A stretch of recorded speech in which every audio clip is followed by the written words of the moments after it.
আসসালামু আলাইকুম, কেমন আছেন আপনারা সবাই? আশা করি ভালো আছেন। ট্রাভেল অ্যান্ড লাইফস্টাইল ইউটিউব চ্যানেলে আপনাদের সকলকে স্বাগত জানাচ্ছি। আমি রাকিবুল ইসলাম। সো বন্ধুরা, এই মুহূর্তে আমি আছি আমেরিকাতে, আমেরিকার নিউ ইয়র্কের বাফালোতে রয়েছি এবং আমার সাথে রয়েছেন বাপ্পি ভাই। সো বাপ্পি ভাইকে সাথে করে নিয়ে আমি একটা বিষয় নিয়ে কথা বলবো আপনাদের সাথে, যে আসলে বর্তমানে আমেরিকাতে আসার জন্য অনেকে অনেকভাবে চেষ্টা করে যাচ্ছেন। তো পাশাপাশি বর্তমানে যে ট্রাম্প সরকার আসার পরবর্তীতে অনেকেই মনে করছেন যে ভিসার ইস্যু কমে গেছে, এখন কি আমরা আমেরিকাতে অ্যাপ্লাই করব।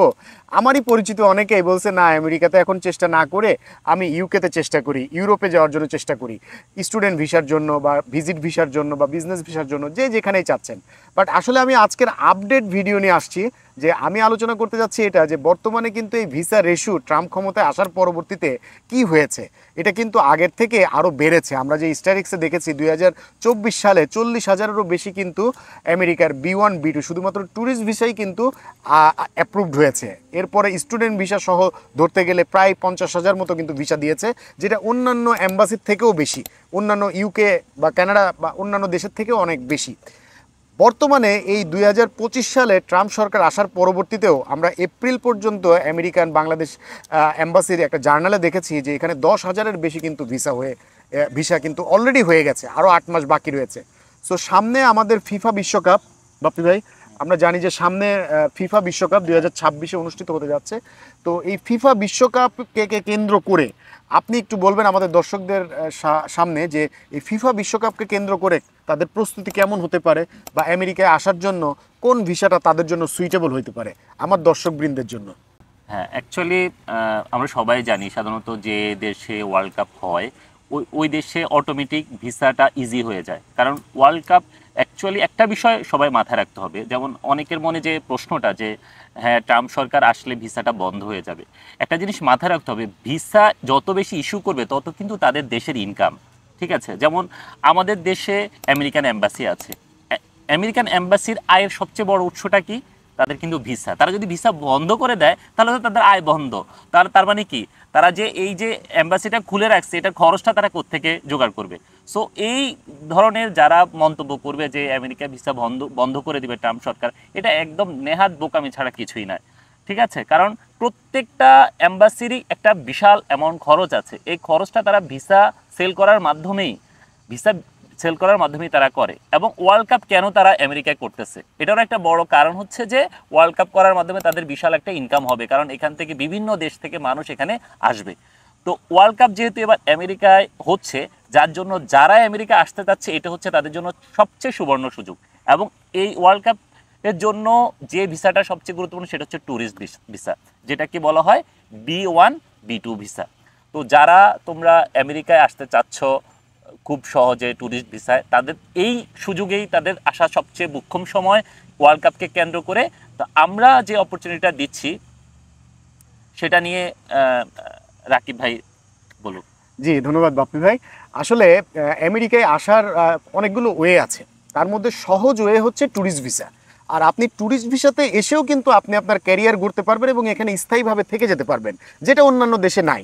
যেমন আপনি কানাডাতে গেলে পরে আপনার ভিসাটাকে কনভার্ট করে কিন্তু অন্য ভিসায় আপনি যেতে পারছেন না। আপনি যদি অস্ট্রেলিয়াতে যান তাহলে কিন্তু বৈধভাবে আপনি আপনার এই ভিসাটাকে কনভার্ট করে অন্য ভিসায় যেতে চাচ্ছেন না।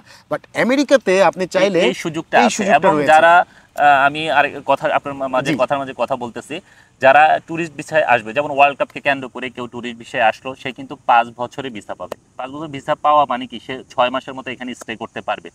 আর 6 মাস স্টে করার মাঝখানেই যদি সে বুদ্ধি করে তার ভিসাটাকে কনভার্ট করে নেয়, যেমন কেউ আসলো যে না আমি পড়াশোনা করবো, আমার এখানে এসে পড়াশোনা করতে ভালো লেগেছে, সে চাইলে ভিসাটাকে F1 ভিসায় কনভার্ট করে নিতে পারবে। আর F1 ভিসায় কনভার্ট করা মানেই সে কিন্তু আবার স্থায়ীভাবে এখানে লং টার্ম থাকার একটা সুযোগ সে পেয়ে যাচ্ছে। পাশাপাশি সে চাইলে এখানে কাজেরও, F1 ভিসা হোল্ডাররা সাধারণত 20 ঘন্টা করে, সপ্তাহে 20 ঘন্টা করে কাজ করতে পারে। সো সে এটারও সুযোগ পাচ্ছে। সো আমি বলবো যে যারা আমেরিকায় আসার খুবই ইচ্ছা পোষণ করতেছো, তাদের জন্য এই ওয়ার্ল্ড কাপকে কেন্দ্র করে আসাটা সবচেয়ে বেশি গুরুত্বপূর্ণ সুযোগ আমি বলবো। জি, ধন্যবাদ বাপ্পি ভাই। আসলে আপনারা চাইলেই এই সুযোগটা গ্রহণ করতে পারেন। তো এখন প্রশ্ন আসে যে ভাই আমি তো কোনো দেশে যাই নাই, এখন কিভাবে আমি অ্যাপ্লাই করবো? সো আপনারা যদি না যেয়ে থাকেন, হাতে এখনও সময় আছে, সো আপনারা আপনাদের ট্রাভেল স্টোরি বাড়ান, ফ্রিকোয়েন্ট ট্রাভেলার হিসাবেও কিন্তু অনেক দেশের ভিসা পাওয়া সম্ভব এবং আপনি আমেরিকাতে এই সুযোগটা কিন্তু নিতে পারেন। আর যারা আমেরিকাতে ভিসা নিয়ে আসছেন তাদের জন্য কিন্তু আরও একটি সুযোগ রয়েছে, এই F1 থেকেও কিন্তু আবার EB3-তে কনভার্ট হওয়া যায়, মানে আপনি আপনার ফুল ফ্যামিলির কিন্তু গ্রিন কার্ড একটা প্রোগ্রামেও চলে যাওয়া যায়। সো এই সুযোগটা রয়েছে। সো আমি যেটা বলবো যে আমেরিকাতে আসার জন্য আপনাকে নিজেকে যোগ্য করে তুলতে হবে। আর নিজেকে যদি যোগ্য করে তুলতে হয়, এর মধ্যে আপনি যদি একজন চাকুরিজীবী হন তাহলে পরে আপনার হচ্ছে আপনার ডকুমেন্টেশনের যে বিষয়গুলো রয়েছে এগুলো সব ঠিকঠাক রাখতে হবে। আপনি যদি একজন ব্যবসা করেন, ব্যবসায়িক কাগজপাতি আপ টু ডেট থাকতে হবে। যদিও আমেরিকার ভিসার জন্য কোনো রিকোয়ার্ড কোনো ডকুমেন্ট কোনো কিছুর প্রয়োজন নেই, শুধুমাত্র সঠিকভাবে আমি বলে থাকি যে দুইটা বিষয় খুব ইম্পর্টেন্টলি যদি আপনি দেখেন তাহলে আমেরিকার ভিসা আপনার নিশ্চিত। নাম্বার 1 হচ্ছে DS-160। আপনি যে ফর্মটা পূরণ করবেন DS-160, এটার মধ্যেই কিন্তু যাবতীয় ইনফরমেশন দেওয়া থাকে এবং এটা যদি পুঙ্খানুপুঙ্খানুভাবে নিখুঁতভাবে যদি আপনি পূরণ করতে পারেন তাহলে আমেরিকার ভিসার 80% কাজ কিন্তু আপনার শেষ। বাকি 20% হচ্ছে আপনার ইন্টারভিউ। সো ইন্টারভিউ যেতে গেলে আপনার কিন্তু ব্যাংক ব্যালেন্স, আপনার কাগজপাতি কোনো কিছু লাগবে না, শুধুমাত্র আপনার এই অ্যাপয়েন্টমেন্ট কনফার্মেশনের লেটারটা নিয়েই কিন্তু আপনি অ্যাম্বাসিতে চলে যাবেন এবং অ্যাম্বাসিতে যাওয়ার পরবর্তীতে কনসুলার আপনাকে যেই কোশ্চেনগুলো করবে, আপনি যদি সঠিকভাবে এই কোশ্চেনের উত্তর দিতে পারেন, বি কনফিডেন্সলি কী ধরনের কোশ্চেন করতে পারে, সো এটার জন্য আপনি আমাদের সাথে যোগাযোগ করতে পারেন। আমরা কিন্তু আপনাকে গাইড করতে পারি A to Z যে কীভাবে আপনারা সঠিক কোশ্চেন আনসারিং করে ভিসা নিতে পারবেন। সো এই বিষয়ে আপনারা স্টাডি করবেন। যারা এই সমস্ত কাজ করে ভিসা নিয়ে গেছে তাদের কাছ থেকে পরামর্শ নেবেন। বাংলাদেশে বা অন্যান্য ট্রাভেল এজেন্সিরা তারা তো আমেরিকার ভিসা নিয়ে আসে নাই বা তাদের এই ধরনের অভিজ্ঞতা নেই, তারা গল্প সাজিয়ে আপনার কাছ থেকে টাকা নেওয়ার জন্য তারা তাদের প্রোডাক্ট সেল করছে।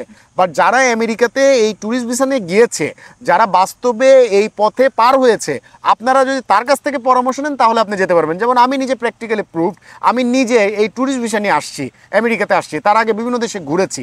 সো আমি কিন্তু আপনাকে গাইড করতে পারবো, সঠিক গাইড করতে পারবো, যার মাধ্যমে আপনি কিন্তু কীভাবে সঠিক আনসার দিবেন এটা কিন্তু জেনে নিতে পারবেন।